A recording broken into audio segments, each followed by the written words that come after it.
नमस्कार news special report को स्वागत करछि मो सिद्धार्थ। केंद्र सड़क परिवहन एवं राजपथ मंत्रालय नूतन फास्टैग वार्षिक पास व्यवस्था आरंभ कर अगस्ट 15 तारिख उपलब्ध होता बेले पूर्व थिबा फास्टैग व्यवस्था पर जारी रहिबो। जो माने वार्षिक पास को चाहूना से पूर्वपरी सेमानंकर फास्टैग साधारण टोल पेमेंट जारी रखिपारे। जड़े यही पास पाई नूतन आवेदन करें किंबा पूर्वर थिबा फास्टैग व्यवहार करें। एथिपाई गाड़ी वाहन डाटाबेस रे वैध थिबा उचित। एपरिक गाड़ीर विंडशील्ड रे फास्टैग लगिबा जरूरी।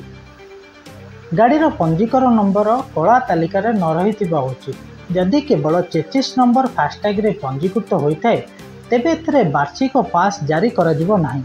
एथिपाई गाड़ीर पंजीकरण नंबर अपडेट करबा मध्य आवश्यक। यह पास केवल कार जीप एवं भ्यान भली व्यक्तिगत अणवाणिज्यिक जान पर वैध हे। फास्टैग सक्रिय करने पूर्व यार डाटाबेस रु जांच करा जिवो। जदि कौनसी वाणिज्यिक जान यह व्यवहार करे तेबे मंत्रालय अनुसार सही पास कौनसी सूचना बिना तुरंत बातिल हो जिवो। एपरिकी पास केवल जातीय राजपथ एवं जातीय एक्सप्रेसवे टोल प्लाजा रे वैध हेबो। जदि आपण यहाको राज्य सरकार किंबा स्थानीय संस्था द्वारा परिचालित राज्य राजपथ किंबा एक्सप्रेसवे टोल रे व्यवहार करछंती तेबे एथिपाई एक पृथक उपभोक्ता शुल्क देबाकू पड़ी पारे।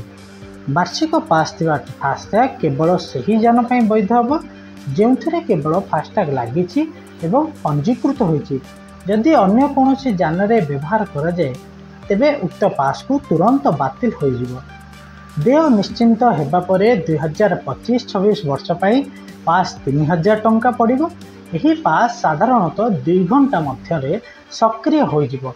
एपरिक यह पास निर्दिष्ट जातीय राजपथ एवं जातीय एक्सप्रेसवे टोल प्लाजा रे गोटे वर्ष किंबा 200 यात्रा पाई व्यक्तिगत कार जीप एवं भ्यान निमंते मागणा यात्रा अनुमति देव। थरे एहार सीमा बा लिमिट जेतेबेले पहुँचब बा पास स्वयंचालित भाव में एक साधारण फास्टैग रे परिवर्तित हेबो।